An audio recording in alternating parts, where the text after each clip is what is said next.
Okay, Amber, so excited to have you on the podcast.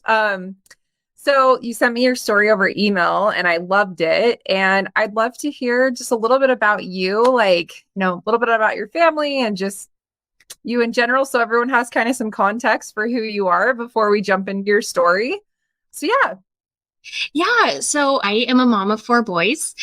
We have our older two are biological, and then our younger two we just adopted last Friday. And What? Oh my yes, gosh, it, congratulations. thank you. We are so happy. I'll get into more of that later, but yeah, we are just so blessed and so grateful. And me and my husband have been married for 10 years, and yeah, it's been great. Awesome. Cool. Well, yeah, let's go ahead and jump into your story then. My parents, my mom especially, she came from pioneer livestock. I mean, everybody, you can trace them all the way back. My dad, he was not a member of the church. He converted when he married my mom when he was like 18 or 19, but he was never really super active. And my parents, I will say they have, their own stories to tell. So I don't want to do that for them, but they had very rough childhoods. There was substance use and a lot of things. That's kind of a package deal, right? There's a lot of Yeah. things that kind of come in with that. And they didn't have a lot of opportunities and resources that many other families might be able to have. And so they started their family young, and I was the oldest of five children, and there was substance use in our home. And so it made home kind of chaotic, a little unpredictable, and could be a little scary sometimes. And I will say, I love my parents so much. There's been a lot of healing and a lot of forgiveness on both sides. But yeah, it was kind of an unpredictable way to grow up. And I'm sure I'll get into this later as well, but I am so grateful for it. I would not take it back for anything. Mhm. But because my mom did kind of grow up being exposed to the gospel, she was able to have moments of peace. She had moments where she had a testimony of the gospel and she could see Jesus Christ in her life. So whenever she could, she would bring all five of us kids to church with her. And I think I kind of took everything for face value at the time. We weren't living the gospel a ton at home. Like sometimes my mom would wrangle us for scriptures, and that was really hard to do. Mhm. But I am so appreciative to her for that. What I will say is when I went to church, I felt so loved. It was amazing. It did, I mean, everybody knew our situation. They knew our background, they knew what was going on. But when I walked into that building, I knew that there was going to be open arms to just wrap me up. And I felt so much peace there. I loved going to church as a child. If you are a primary teacher, do not ever discount what you can do for these kids. There were so many times that primary teachers, I'm sure it was really uncomfortable for them even, but would come to our house and we wouldn't answer the door and they would leave cookies on our doorstep. Or a priesthood leader would come to our home and offer my mom a blessing at the exact time that she needed it. And there was so much peace and goodness that came from that. And I think that all these people, they planted seeds and they're probably never going to know the impact that they had on our family.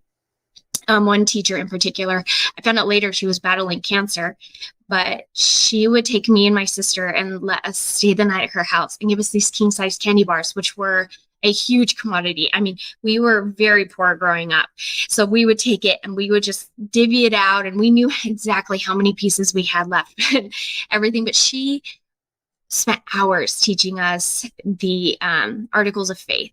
And of course, when we passed it off, she gave us these big gifts. Like we always felt so loved there. When I was 12 is actually when my parents kind of, they did have a lot of sacrifices. They wanted us to have a better life than they had. And from them, they would tell us like, you're not going to do this when you're older, right? Like you're going to get an education.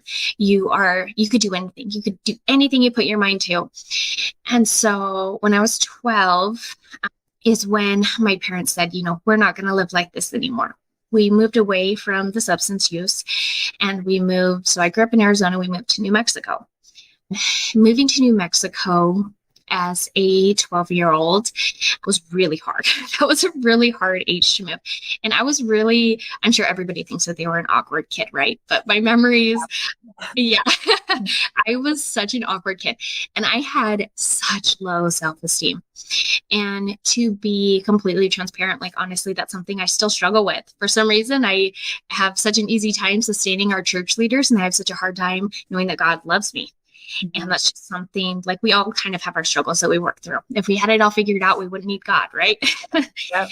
I was really struggling when we moved.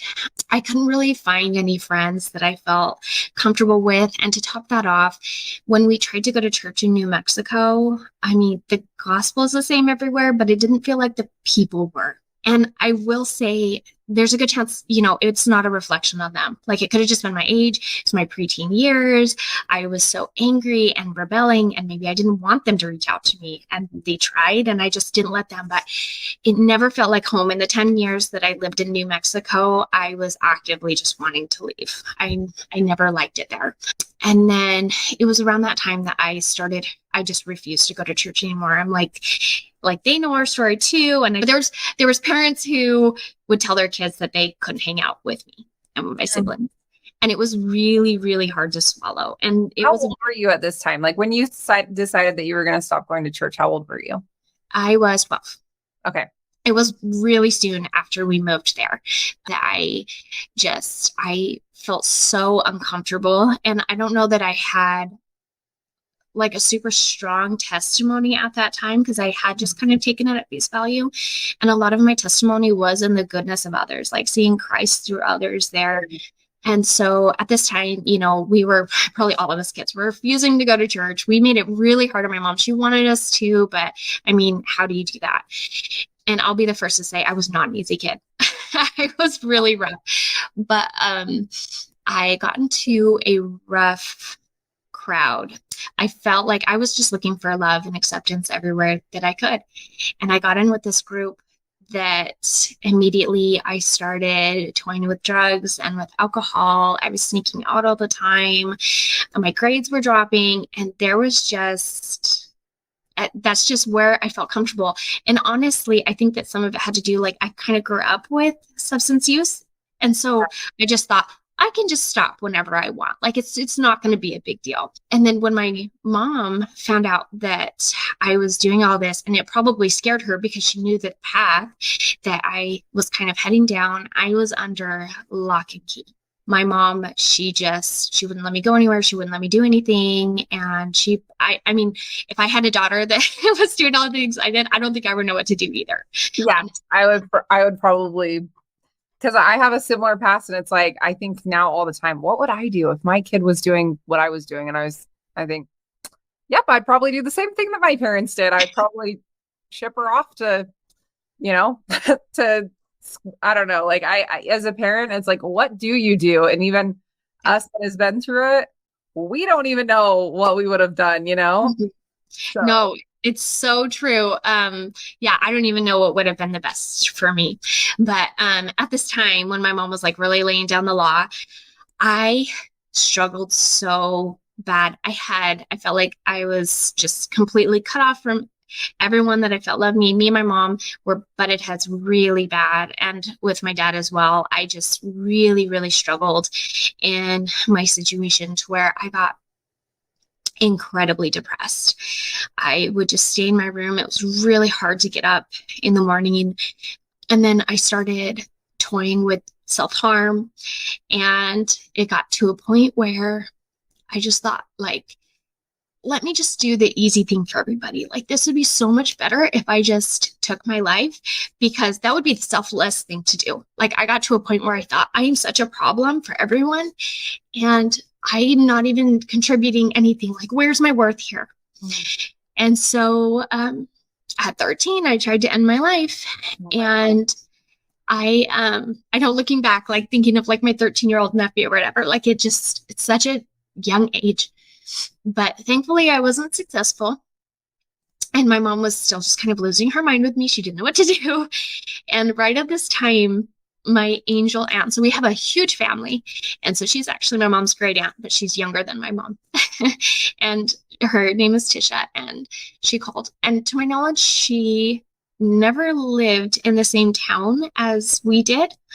But I remember visiting her when I was a kid, and I felt so loved and so cared for by her.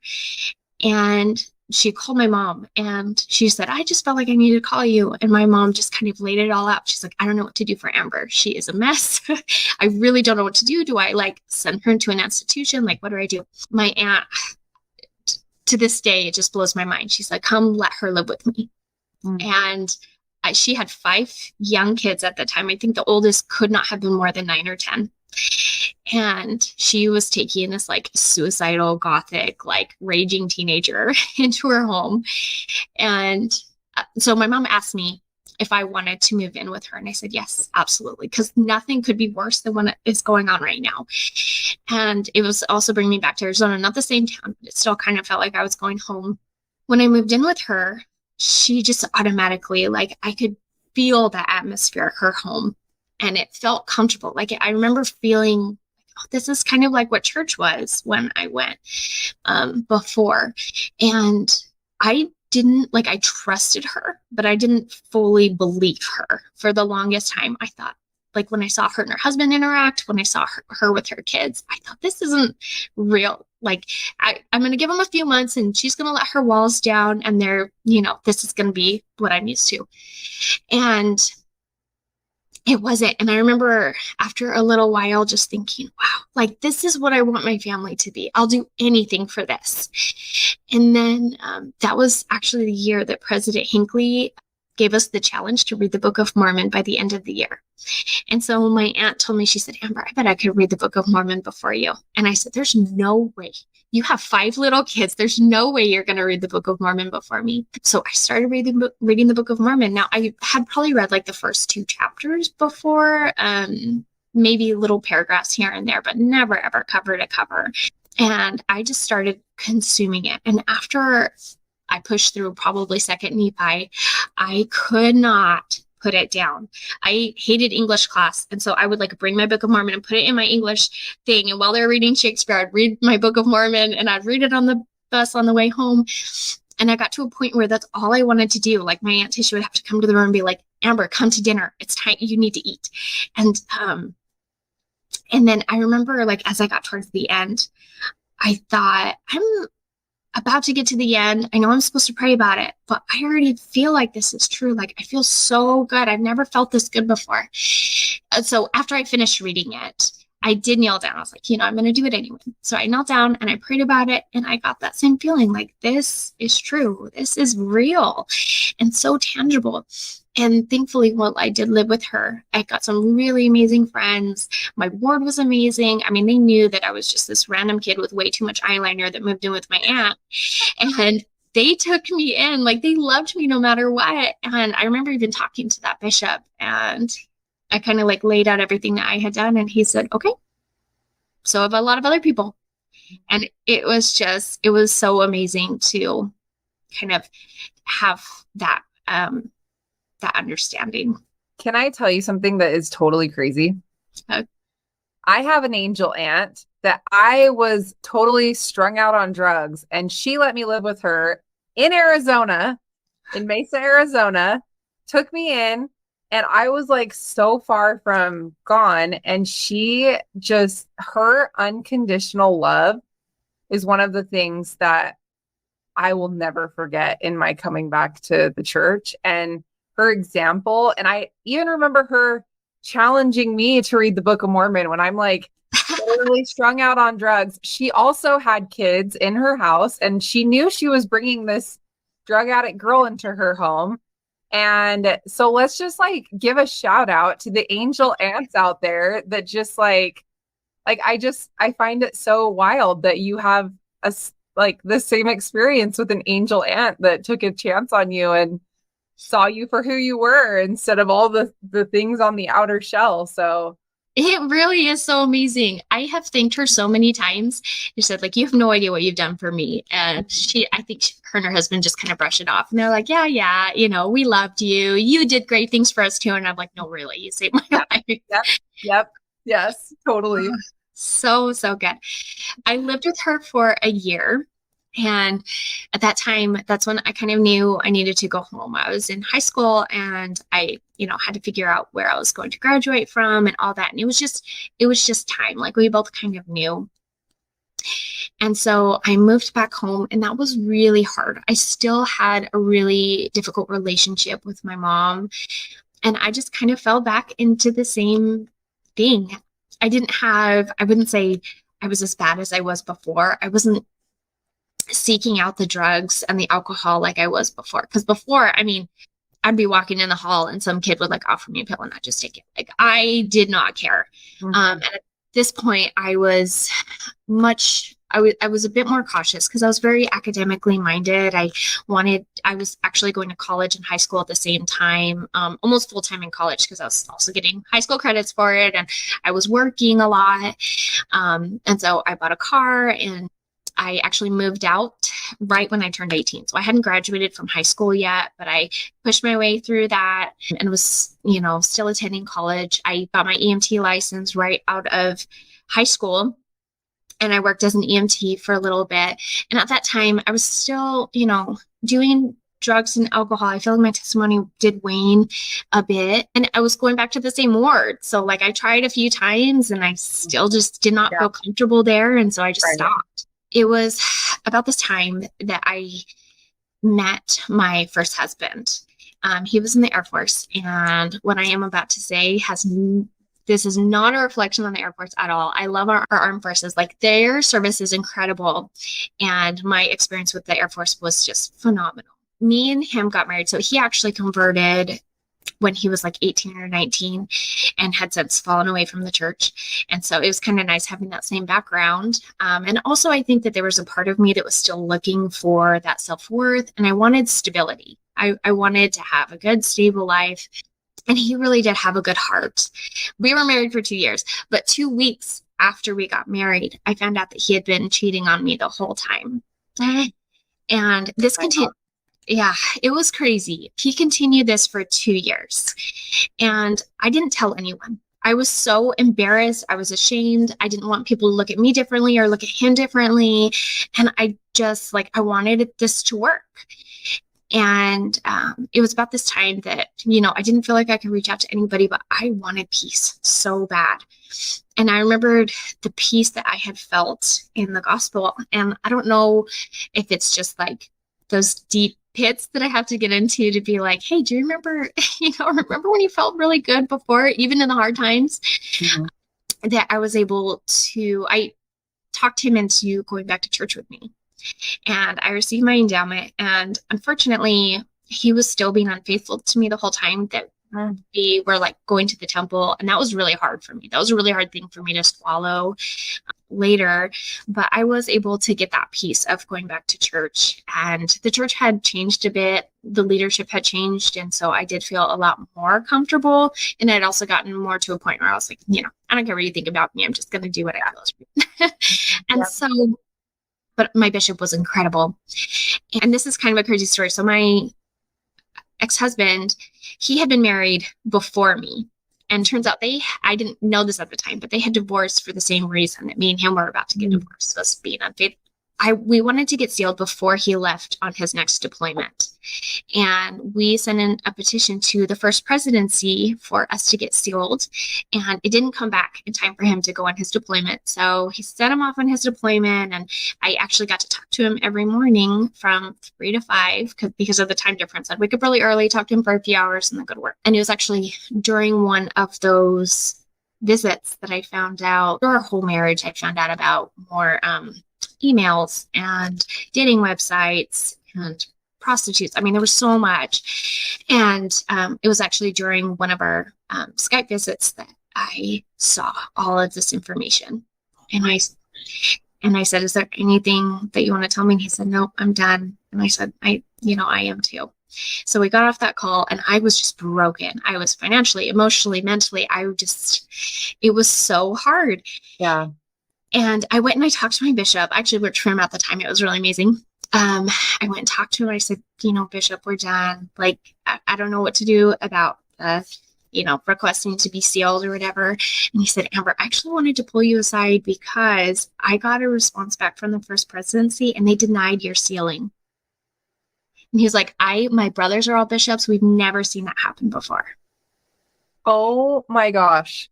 Yes. And so that was just one of those like pat on the back. That's like, okay, you're doing the right thing. You're moving in the right way. And ever since then, honestly, like I can't even question our First Presidency. Like they are so inspired. Yeah. They're so amazing. And that was before I found out about everything going on. And so it was a really powerful experience. And so those 2 hours that I would spend visiting with him before work, that turned into scripture study because I just had to have peace. I got the Institute manuals and I just devoured it with the Institute manuals, and I just felt so good. I was able to kind of make that mental shift from looking for love outwardly to looking for love from my Savior.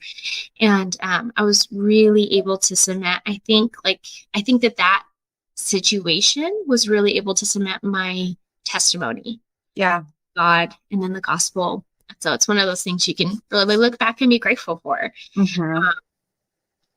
And so my amazing Aunt Tisha has a sister who's also an angel. Her name is Christy, and she took me in. I did not know what I was going to do. I just knew I had to get out of New Mexico. And she took me in, and I was able to move back to my old hometown in Arizona. And I started going to college there.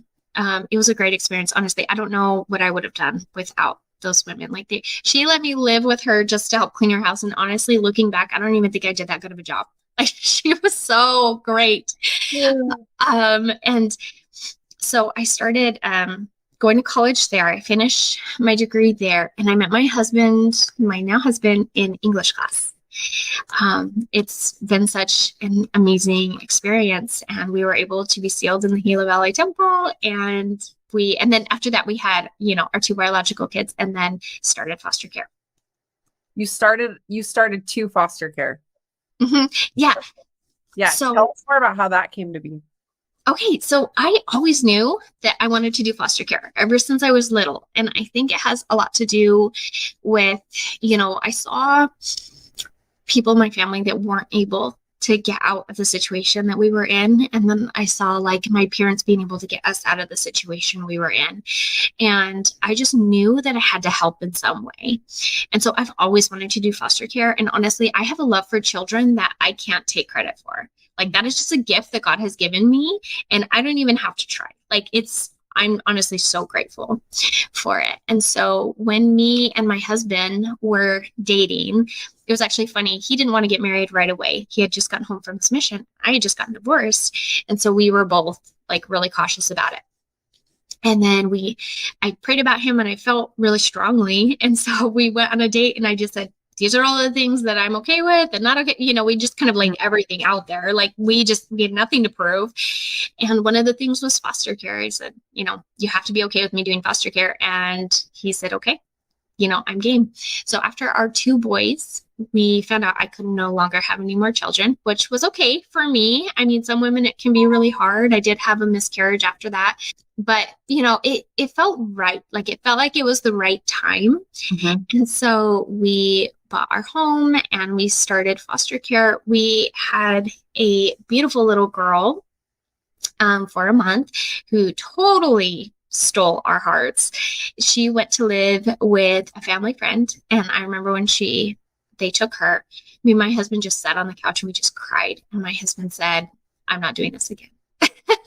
And then a few days later, we got a little boy for a few days. And then about a week after the little girl had left, we got a 2-day-old baby, who is the baby that we just adopted. So we've had him for a year and a half. And honestly, foster care, I could talk to you about it for an hour just about foster care. Like it has been such, like the hard is so hard, but the good is so good. Even my older boys, they are so open and loving and kind to anyone. It doesn't matter their background. I mean, when we talk about their mom, like I love her so much. Like and I love talking to you about it because I know you understand it. Addiction is so hard. It's It so hard. is so hard. There's nothing that, if it was as easy as like, if a mom loves her kid enough, she'll stop so that she can go. Right. But hey, if it was that easy, foster care wouldn't exist. Yep. She loves, Yep. she really does, but the addiction is just so hard and so, Yeah. and I've seen her with them. Oh man, she's just so sweet with them. But my boys are just so kind. Like they'll say, "Oh, you're so lucky. You get two moms." Like they'll say it at the grocery store and stuff. So, That's so cute. yeah, but they are just so compassionate about it. And if he talks about like our 5-year-old talks about his mom or something, he'll say like, "When can I see her?" And my older boys, they'll say, "Oh, she's just sick right now and she's working on getting better." Mm.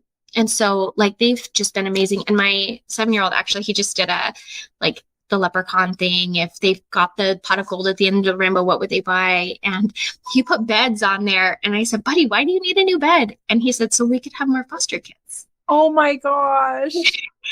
That's just how my boys' hearts have changed. Like Wow. if somebody's mean to them at school, they'll say they must have a hard time at home. Like I should probably be their friend.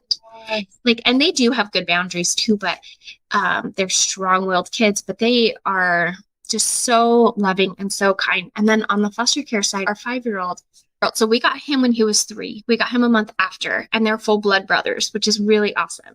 The sibling relationship is so important.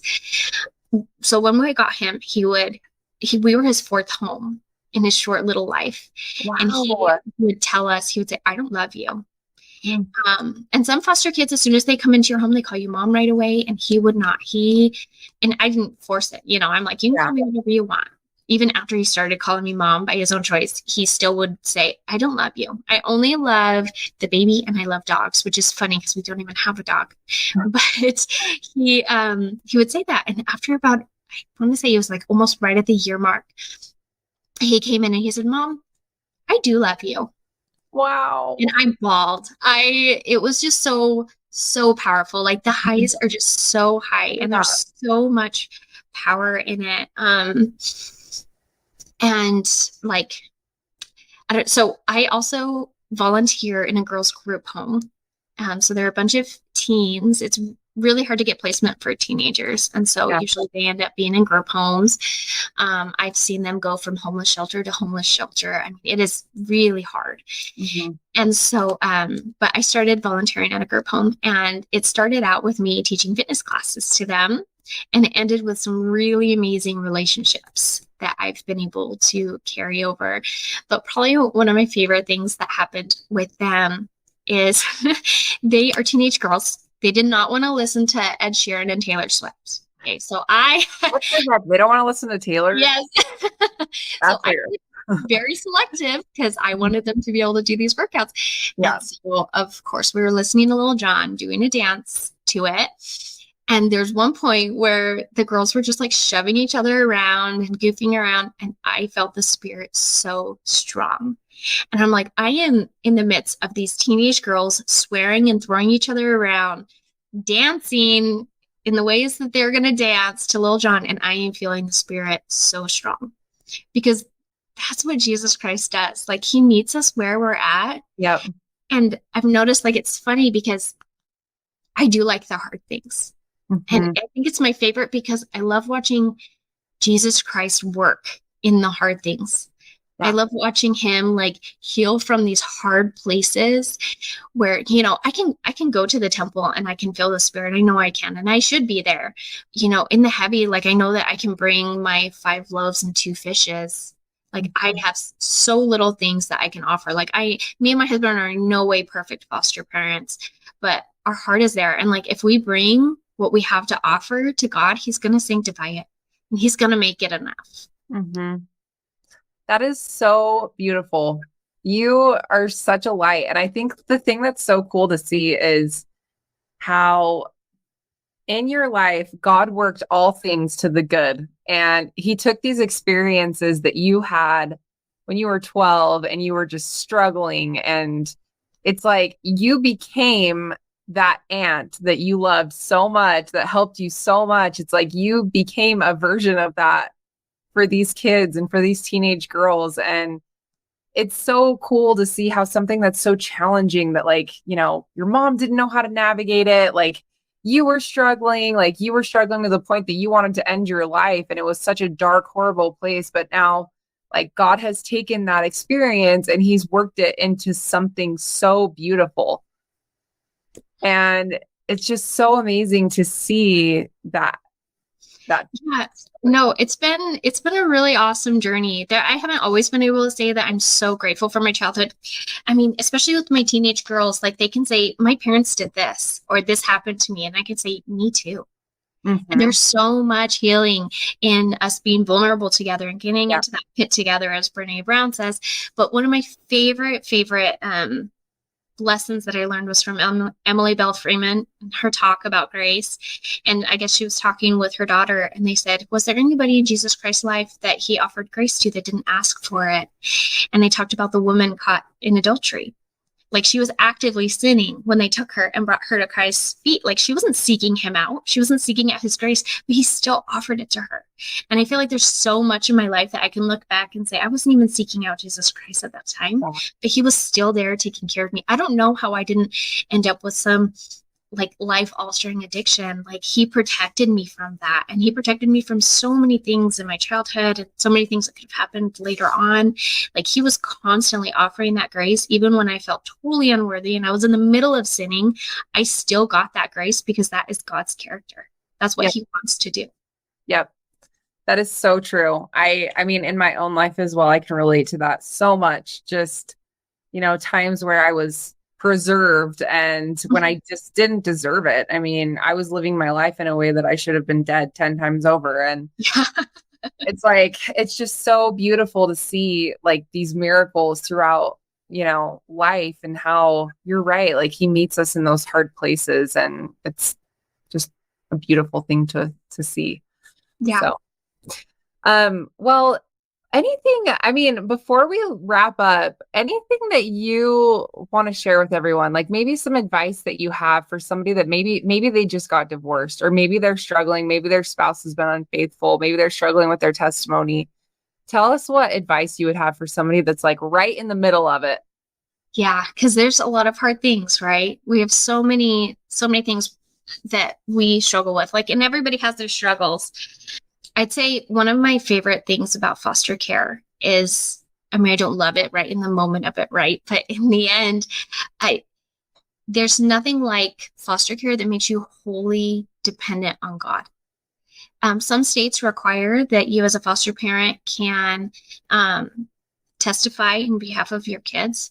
I currently live in Arizona, and that is not the law. I've never been able to speak in any of my children's hearings. I've seen so many awful things happen in the system, but it makes me so dependent on God. I've gotten on my knees so many more times than I ever would have before. But God will meet you where you are. Like it doesn't matter where you are. Like he can go into any place because this is his earth. You are his child. Because that's his character. And I feel like, I still have a lot of questions. Why did certain things happen? Questions about the gospel. But the older I get, the more I realize I don't know. I have just been so humbled by age. So finding that balance between, it's good to seek answers. It's good to ask questions, but also finding that balance of, okay, God knows so much more than me. Like looking back. And also, when you look back, like if you're having a hard time, when you look back in 5 or 10 years, you're going to be amazed at how much faith you had in that moment. Mm-hmm. Like when I look back on those hard times, I'm like, wow, how did I have that much faith in myself or in somebody else? Because God, wants the mustard seed, or he just wants the person that you just have a desire. Not to know. That's all he's asking for. And that's all he needs. And he'll work it in you and he'll send those angels to you when you need it. You just have to be willing and open to receiving them. I love that so much. Well, Amber, you are just so beautiful inside and out, just glowing. And what an honor to have you on the podcast. So thank you so much for reaching out. And thank you so much for sharing your story with everybody. Yeah, thank you. Oh man, if I could tell you how much good, and I feel like every episode I hear, everybody says the same thing, but you are doing so much good. Like it is just phenomenal. So thank you for all that you do. Thank You're you amazing. so much. Thank you so much for being a supporter of the Comeback Podcast and listening to our episodes. It would mean so much to us if you would like and subscribe to our YouTube channel. It helps other people be able to find us, and we want to share this message to everyone.